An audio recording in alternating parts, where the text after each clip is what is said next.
everybody. Today I'm going to review the Rennsteig adjustable fully automatic center punches. Now these do come in 3 different sizes and they all include this nice hand guard. And what that's going to allow you to do is create a punch mark without using a hammer and throwing that center mark off. So you can lean into this, and when you put a certain amount of weight onto it, the spring mechanism is automatically going to release and it's going to leave the punch mark without having to strike this. So that really is important when you're trying to get precise work, and these are going to allow you to do that. Now because they are fully adjustable, you can vary the amount of force very easily. Now you'll just untwist this or tighten it up clockwise or counterclockwise to really adjust how much force is going to be applied. But the small one will range from a low end of 20 Newton meters or 15 foot-pounds all the way up to the large one at 250 Newton meters, which is 185 foot-pounds. So you can leave a very small mark or a very deep mark with the very heavy-duty one. So what I'm going to do in this video is show you the differences between the 3 of these, and you'll be able to decide which one's right for you.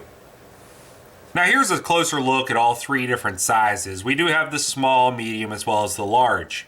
The small will range in striking force between 20 and 50 Newton meters. The medium-sized one will be between 60 and 130 Newton meters. And then finally the large one will be between 180 and 250 Newton meters of force. Now that really does give you a wide range, especially if you do have all 3 of them. But if you're doing just typical automotive repairs, you're probably going to want to pick up, if you have to pick only one, the medium-sized. If you're doing real precision work, the small size, and then obviously for very heavy duty work, you would want to pick up the very large size. So what I want to do now is show you how easy it is to adjust the striking force with these, and then I'm actually going to take one apart to show you how to replace that pin if it ever wears out. Now to adjust the striking force, you'll see this little knurled edge around the front of this. What you'll do is hold onto the grip, and then you'll either spin that clockwise or counterclockwise.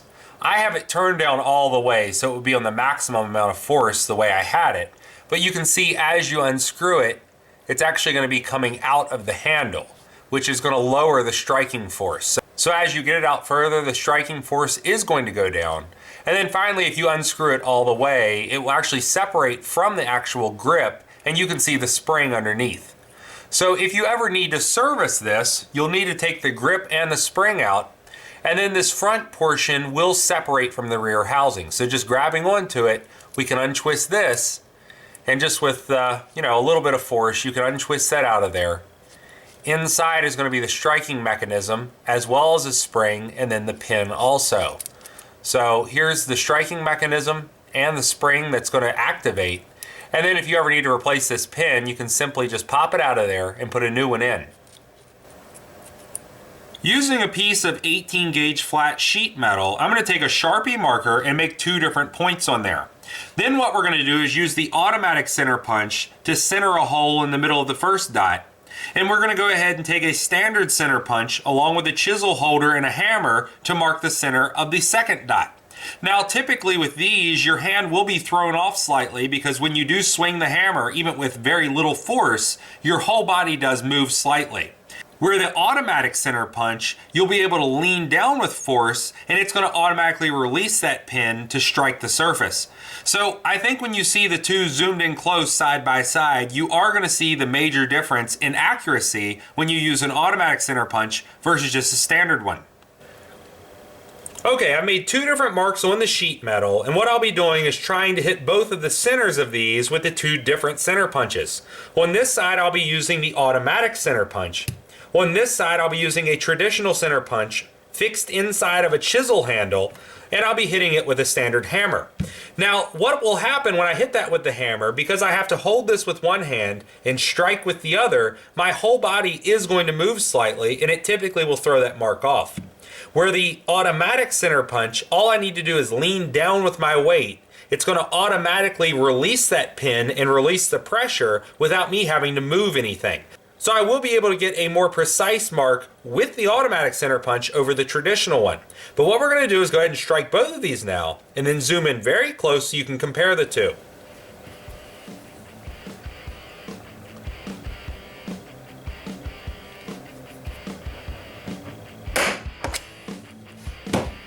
Okay, there's the automatic center punch. Now I'm going to try the other one on this side by striking it with the hammer.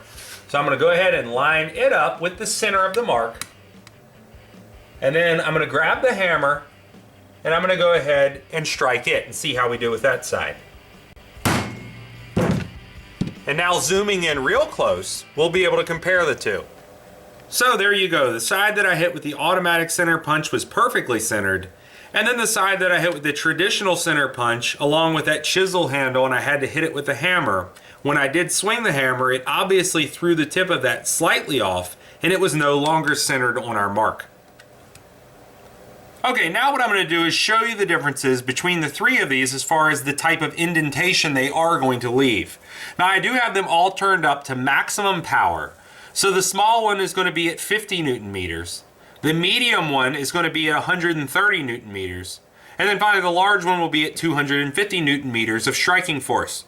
And what we'll do is go ahead and punch marks on 26 gauge metal, which is roughly about as thick as today's vehicles. And then we're also going to punch marks on 18 gauge metal.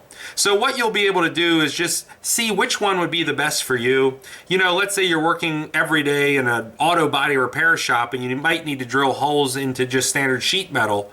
Or you may be working on heavier materials like this 18 gauge metal or maybe even 2-inch thick steel plate. You know, you will need to mark the center of it, and if you get the wrong one of these, they are not going to work for you correctly. So what I'll do is go ahead and take the smallest up to the largest on both of these, and then we can compare the three.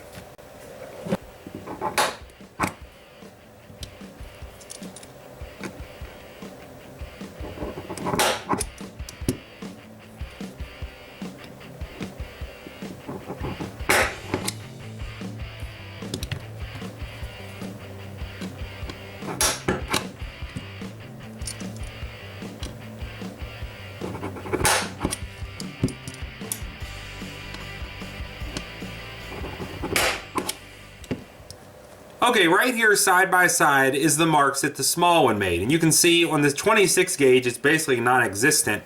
And you can see a very small mark on that 18 gauge. But as far as striking thin sheet metal like this, at least to make a point where you can start drilling a hole through it, the small one really does not have enough force to do anything.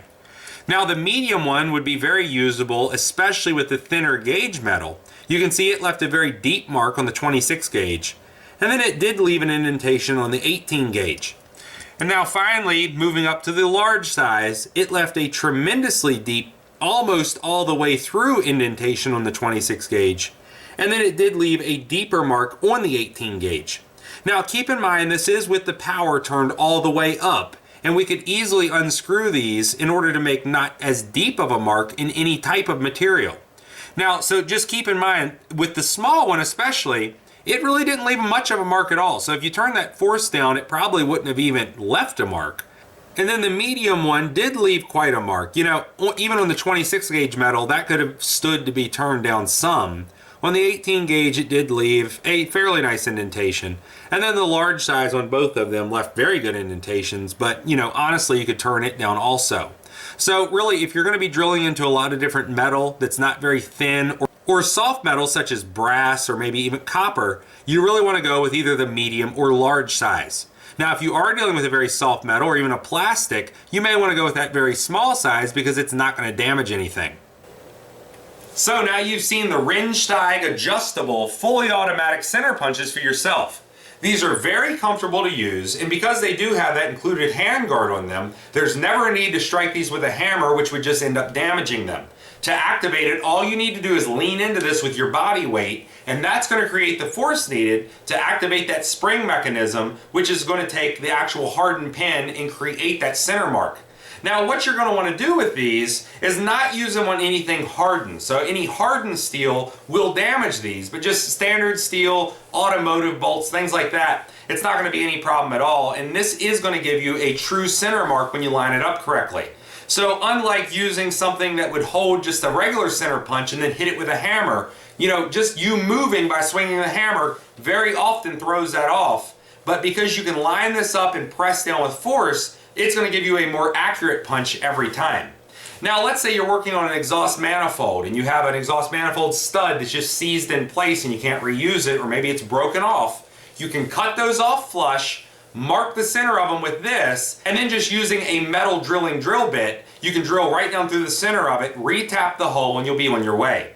Now these are made in Germany, and that bit is replaceable. So if it ever does wear out or get dull, you can take this apart very easily, replace the tip, and then the tool's pretty much going to be brand new all over again. If you like this video, please click like. If you like my channel, please click subscribe. And thanks for watching.